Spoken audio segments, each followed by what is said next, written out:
Zee मराठीनेच जवळजवळ मला gift दिलेलं आहे लक्ष्मी निवास नावाचं. त्याच्यावर प्रेक्षक भरघोस प्रेम करतायत. तुमचा माझं आणि तुषारदादाचं तर ऑलरेडी ठरलंय की यावर्षीची फ्रेश जोडी आम्हाला आहे.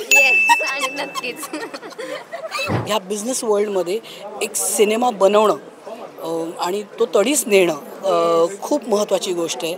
सो प्राजक्ताचं खूप खूप कौतुक आहे. असं म्हणू शकतो की एकामागे एक सोहळे चालू आहेत म्हणून. ॲब्सोल्युटली. तुला तर माहिती. Wow, I like the under current.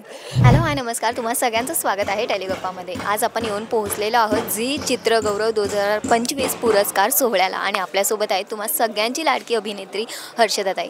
ताई तुमचं स्वागत आहे. कशा आहात? मस्त. All good, all good. बरं, एवढा मोठा चित्रगौरव पुरस्कार होतोय, ह्या सोहळ्याला तुम्ही सुद्धा आलेला आहात. या सोहळ्याचा भाग होऊन कसं वाटतंय? खूप छान वाटतंय, कारण मला वाटतं मधल्या काही काळात येण्याचा योग आला नाही मला.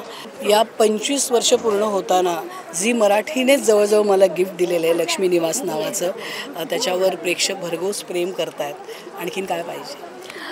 तुम्ही खूप सुंदर दिसताय आज. यामागचं काय रहस्य, कारण ते जाणून घ्यायचं असतं. नाही, ह्यात माझं काहीच नाही आज, कारण माझा स्टायलिस्ट आहे तन्मय जंगम, सगळ्यांना माहिती आहे त्याच्याबद्दल. हा त्याचा ब्रँड आहे, त्याच्या ब्रँडची साडी मी नेसली आहे. सो माझ्यासाठी खूप स्पेशल आहे. त्याचा ब्रँड आहे तन्वस्त्र, आणि मी नॉर्मली पैठणी किंवा सिल्क वगैरे नेसते, पण आज त्याच्यासाठी म्हणून ही टिश्यूची साडी मी नेसली आहे आणि मला खूप छान वाटतं आहे. बरं, असं म्हणू शकतो की एकामागे एक सोहळे चालू आहेत म्हणून. ॲब्सोल्युटली. तुला तर माहिती. Wow, I like the undercurrent. Well, Zee Marathi नी ह्या नवीन वर्षात माझ्यासाठी प्रत्येक दिवस सोहळानुमाच केलेला आहे. आताच आणि तेही झालं आणि 2 दिवसापूर्वी दिव्याचंही लग्न झालं. तो म्हणजे एकामागोमाग एक असे सगळे सोहळे सुरू आहेत. म्हणजे मालिका ऑन एअर जाण्यापासून ते आत्ता अगदी परवा आमच्या दिव्याचं खरं खुरं लग्न होण्यापर्यंत हा खरंच सुखकर प्रवास सुरू आहे. बरं, या वर्षीची मराठी फिल्म म्हणायचं गेली तर तुमची एखादी आवडती फिल्मबद्दल सांगायचं झालं तर ती कोणती असेल? खूप आहेत ग याच्यात, पण मला वाटतं की कारण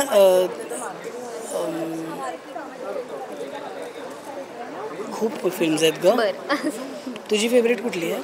आता मी घरात गणपती पाहिली होती, नंतर पाणी म्हणू शकतात. प्रत्येक फिल्मच्या बाबतीत काहीतरी म्हणणं आहे माझं. म्हणजे जसं घरात गणपती आहे तर I am a big Ashwini Bhave fan.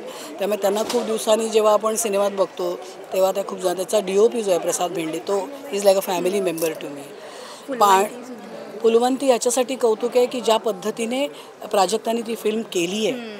तर मला असं वाटतं की आज ह्या बिझनेस वर्ल्डमध्ये एक सिनेमा बनवणं आणि तो तडीस नेणं खूप महत्त्वाची गोष्ट आहे. सो प्राजक्ताचं खूप खूप कौतुक आहे की तिने सुंदर काम तर केलेलंच आहे, पण ज्या पद्धतीने तिने स्वतःला पिच केलं आहे या फिल्ममध्ये, आय थिंक ते खूप कमेंडेबल आहे. त्याच्यानंतर आदिनाथने डिरेक्ट केलं आहे पाणी, आणि आय थिंक म्हणजे आत्ता तर रिलीज झाली पण त्याच्या आधीसुद्धा त्याला खूप बक्षिसं फेस्टिवल्समध्ये मिळालेली आहेत. आणि आदिनाथ कोठारे समवन ज्याला मी असं लहान बघितलेलं आहे, अँड सो ती जी ग्रोथ आहे, तो माझ्यासाठी ना एखादं काही निवडणं खूप कठीण आहे, कारण ह्या सगळ्या फिल्मशी कनेक्टेड खूप लोकं असतात, ॲक्टर, डिरेक्टर, DOP, आणि ती सगळी मला खूप जवळची माणसं आहेत. तर मी एवढंच म्हणू शकते, मे द बेस्ट वन विन, आणि मला सगळ्यांचंच कौतुक आहे.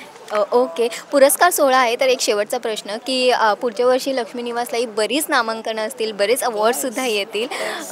तुमचा माझं आणि तुषारदादाचं तर ऑलरेडी ठरलंय की यावर्षीची फ्रेश जोडी आम्हाला आहे. आणि नक्कीच मिळेल. आणि तुमच्या जवळचा म्हणजे पहिला अवॉर्ड तुम्हाला आठवतोय का? अगं, मला फार काही बक्षिसं मिळालेली नाही आहेत. माझं बक्षीस हे रसिक प्रेक्षकांचं प्रेमच आहे, पण तरीसुद्धा जेव्हा पुढचं पाऊलसाठी मला मटा सन्मान मिळालं होतं बेस्ट ॲक्ट्रेस म्हणून, आय थिंक.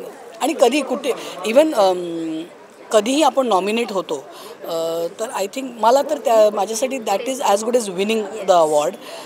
जेव्हा कोणीतरी प्रेक्षक येऊन थांबवतो तुम्हाला आणि म्हणतो की तुमचं काम आवडतं, it is as good as award. So yeah, awards are always welcome. Thank you so much, आणि आमच्याशी गप्पा मारल्याबद्दल खूप खूप धन्यवाद. थँक्यू.